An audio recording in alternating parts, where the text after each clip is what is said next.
Bismillahirrahmanirrahim, salam alaikum. Aujourd'hui, je vais travailler sur la partie 2 qui concerne la génération de haute tension continue. Mais avant d'entamer cette partie-là, je voudrais simplement rappeler ce qu'on avait fait la dernière fois. Donc, ce qui a été fait dans la session précédente, qui concernait bien sûr les transformateurs à résonance, nous avions déjà parlé des circuits résonants pour les équipements d'essai haute tension à fréquence industrielle, et aussi nous avons donné et discuté les différents avantages des circuits, particulièrement les circuits résonants série. Donc, ça a été les deux points essentiels qu'on avait discuté dans la session précédente. Pour cette session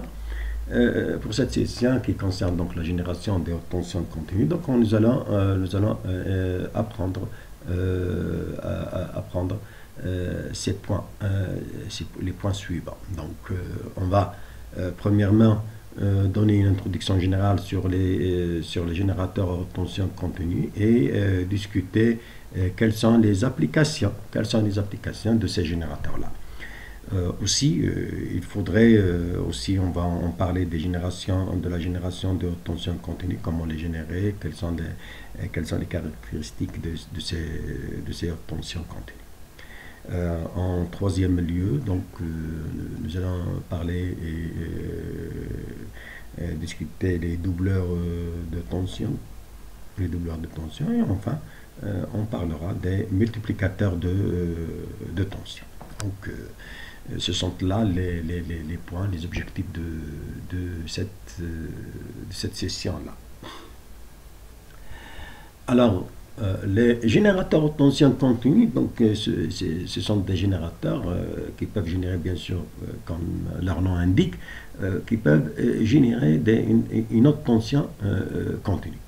Généralement, ils se sont basés sur deux principes principaux. Le premier principe, c'est un principe électrostatique, donc on peut générer de la haute tension continue en se basant sur un principe électrostatique, et on peut aussi les générer en se basant sur un concept électrodynamique. Bon, pour le premier, généralement, donc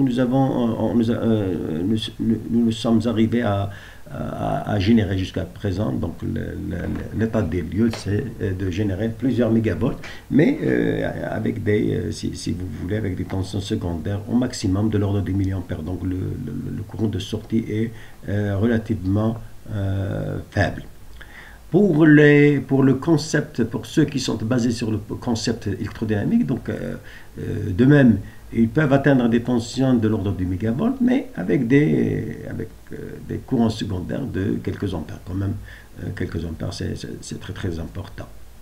Alors, ce dernier type électrodynamique, utilise deux circuits.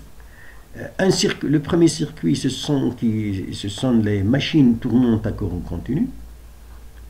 Et comme vous le savez, les tensions de sortie de ces machines-là sont un petit peu limitées à quelques kilovolts. Donc, pour avoir vraiment des hautes tensions supérieures à quelques kilovolts, donc ça nécessite la mise en série de plusieurs machines électriquement isolées entre elles, et ce qu'on appelle, c'est le montage en cascade. Ça, c'est la première manière dans la génération de haute tension continue, se basant sur le concept électrodynamique. Le deuxième concept, c'est d'utiliser des redresseurs statiques. Les redresseurs statiques, bien sûr, ce sont des redresseurs à diode, qu'elles soient en silicium ou bien en soulignant. Et là, c'est le système le plus utilisé actuellement. Et c'est pour cela qu'on va se limiter par la suite à ce dernier type de génération de la haute tension continue. Donc on va se baser spécialement sur la génération en utilisant des redresseurs statiques à base de diode. Donc Ceci dit, donc là, ce sont les comment peut-on générer ces hautes tensions continues. Alors, cela, une fois qu'on a connu comment ils sont générés, on va citer quelques aspects ou quelques applications, si vous voulez, des générateurs haute tension continue. Donc, ces générateurs-là sont généralement utilisés dans des travaux, par exemple, de recherche scientifique pure. Et aussi, ils sont utilisés pour les tests des équipements, bien sûr, utilisés dans le système de transmission encore continue, donc connu sous le nom de HVDC. Donc, ce sont des systèmes qui transportent de l'énergie électrique à longue distance, bien sûr en utilisant le courant continu. Donc, les équipements qui utilisés dans ces systèmes-là nécessitent donc des tests et nécessitent aussi de savoir s'ils sont aptes à être utilisés ou pas et s'ils peuvent, si vous voulez, supporter ces hautes tensions. Donc, ce sont là les domaines privilégiés de la haute tension continue. Mais ce sont ces systèmes-là de générateurs haute tension continue sont aussi utilisés également pour les tests sur site. C'est-à-dire ce sont des installations caractérisées de mobiles, donc peuvent être déplacées d'un point à un autre et donc on peut se déplacer vers le lieu où l'équipement est installé. Et donc, pour justement faire les tests nécessaires, et ce sont des tests appelés des tests sur site. Ceci est dû bien sûr au poids léger, de ces générateurs-là à base de diode. Donc aussi d'autres applications peuvent être énumérées. Nous avons aussi l'utilisation de ces tensions continues donc dans la physique, donc dans le domaine de la physique, à savoir les accélérateurs, la microscopie électronique, etc.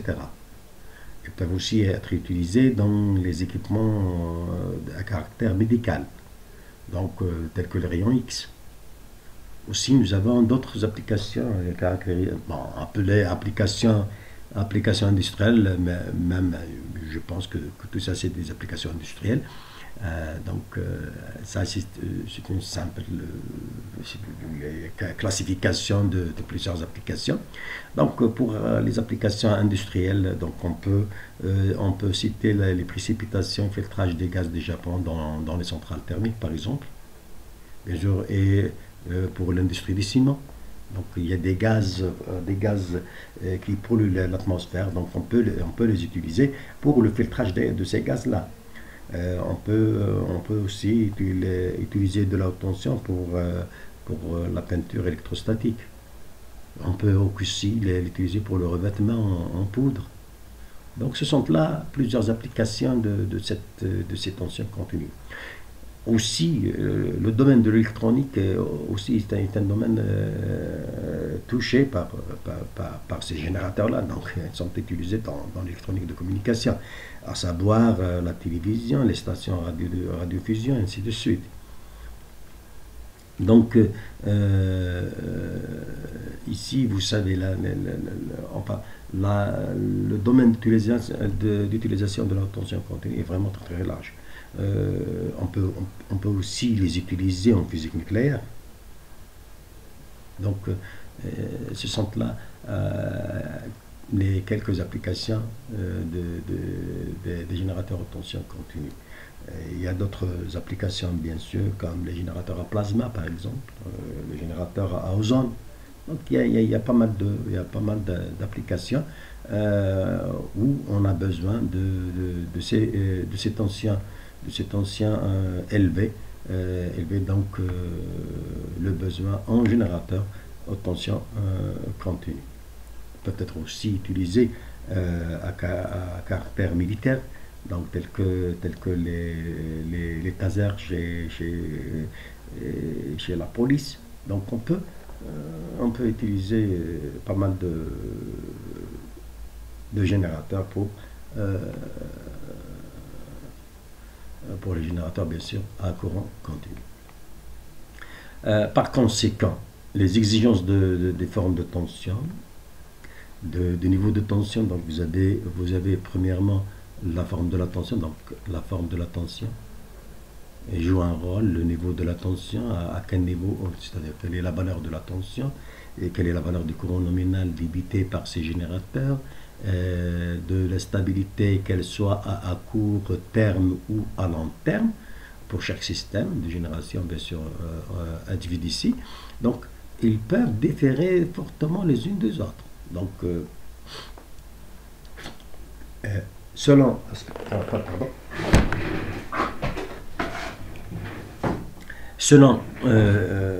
l'application, donc les exigences diffèrent d'un domaine à un autre, d'une application à une autre, et ces exigences-là concernent la forme de la tension, le niveau de la tension, le courant nominal, la stabilité à long et court terme, si vous voulez. Donc, tout ça doit être pris en considération dans la conception d'un générateur. Alors, avec la connaissance des principes de génération fondamentaux, donc il est toutefois possible de sélectionner des circuits appropriés. Donc là, nous avons besoin de sélectionner des circuits appropriés pour toute application particulière. Si vous avez une application particulière, donc il faudrait faire une étude pour connaître les principes fondamentaux de génération de haute tension et de sélectionner un circuit qui soit approprié à cette application. Les tensions continues élevées sont bien sûr générées, comme on vient de dire au début de cette présentation, c'est l'utilisation des redresseurs, des circuits redresseurs appliqués à la tension alternative. Et bien sûr, là, les tensions continues élevées, donc il suffit donc d'élever un petit peu la tension et de la redresser, et vous avez une tension continue élevée. Et on peut aussi utiliser d'autres circuits appelés les circuits doubleurs de tension, bien sûr doubleurs de tension, et par conséquent un certain nombre de ces circuits de doubleurs peuvent multiplier davantage la tension continue. Donc si vous voulez augmenter davantage votre tension, donc il suffit d'utiliser un bon nombre de doubleurs de tension, et vous avez en cascade bien sûr, et vous avez une tension, la tension demandée. Bon, l'utilisation de plusieurs circuits de doubleurs est appelée circuit multiplicateur de tension. Alors là, on vous donne à peu près un circuit de base, si vous voulez, dans cette figure-là, donc dans cette figure-là. Donc là, c'est un circuit de base, pour la génération de haute tension continue. Donc vous avez donc il comporte quoi? Il comporte une capacité. Donc cette capacité, elle engendre la capacité de lissage, la capacité de l'objet en essai et les capacités parasites. Donc cette capacité, elle représente la capacité C, elle représente toutes ces capacités-là, à savoir la capacité de lissage, la capacité de l'objet en essai et les capacités parasites. Donc le deuxième élément faisant partie de ce circuit de génération, c'est la résistance RL. Cette résistance RL, donc elle comprend entre autres la résistance de l'objet en essai et la résistance de fuite des condensateurs de lissage. Donc le condensateur de lissage, il présente une certaine résistance appelée résistance de fuite. Elle est prise en considération dans cette résistance RL. Donc la résistance RL, ce n'est autre que la résistance de l'objet en essai plus la résistance de fuite de tous des condensateurs de lissage. Et là, vous avez aussi une diode haute tension. Vous avez une diode haute tension D. Bon, bien sûr, là, c'est une mise. Cette diode-là, c'est une mise en série de plusieurs diode conventionnelle, on va en parler plus tard.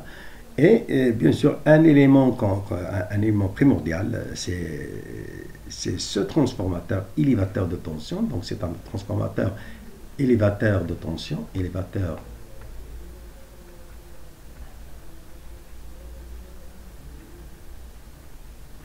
c'est un transformateur élévateur de tension. Donc c'est à lui que revient comment dirais-je, la priorité d'élever la tension, et cette tension élevée, cette haute tension est redressée par la suite par le circuit formé de la diode de la capacité de R. Alors, comme on l'avait dit, donc une diode haute tension, c'est quoi? Une diode haute tension, elle comprend principalement une mise en série de résistance conventionnelle. Ce qui veut dire vous avez une diode, la première diode, c'est une diode, si vous voulez, basse tension, hein, une deuxième diode, et on fait quand même une série de diodes, et tout ça, ça vous donne une diode haute tension. Donc ça, c'est une diode haute tension. C'est une diode haute tension. Donc, du moment que cette diode c'est un ensemble de diodes mis en série, donc il y a un problème d'équilibrage de tension. Donc on doit équilibrer un petit peu les tensions, équilibrer la tension, donc essayer de répartir la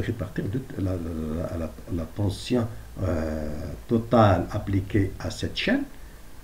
Donc on va essayer de l'équilibrer, de l'uniformiser, afin que chaque diode, toutes les diodes subissent à peu près la même tension, et il n'y aurait pas une diode qui est plus contraignée qu'une autre.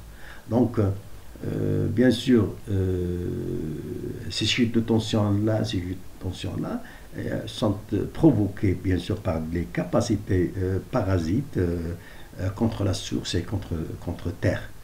Donc il y a des capacités parasites qui contre source, donc par rapport à la source et par rapport à la Terre, qui font qu'il y ait des chutes de tension au niveau des diodes.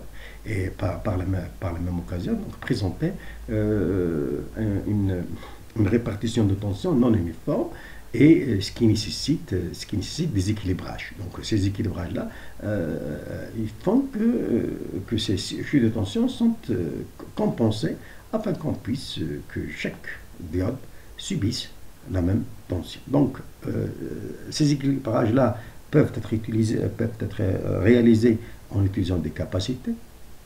D'autres personnes préfèrent utiliser des résistances pilotes, ou encore des anneaux d'équilibrage de tension qui se font à l'extérieur.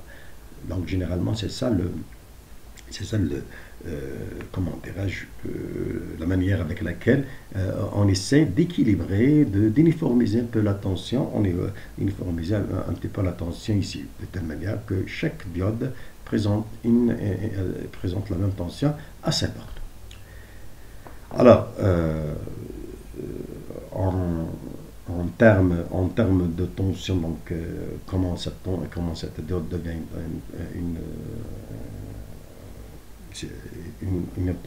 une diode haute tension, donc puisqu'elle comporte, si elle comporte un diode élémentaire, un diode élémentaire, donc la chute de tension dans le sens direct sera donc n fois la chute de tension UD. Donc n fois par UD. Ça, c'est la chute de tension dans le sens direct. Aussi, nous avons la tension inverse, c'est n fois UI. La tension inverse, c'est n fois U inverse. Donc, la mise en série a fait que, puisque nous avons les mêmes diodes, donc ce sous-entend, nous avons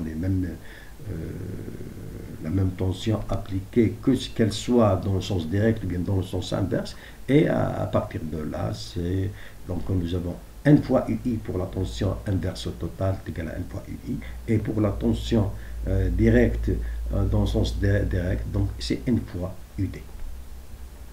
Alors, si l'on observe,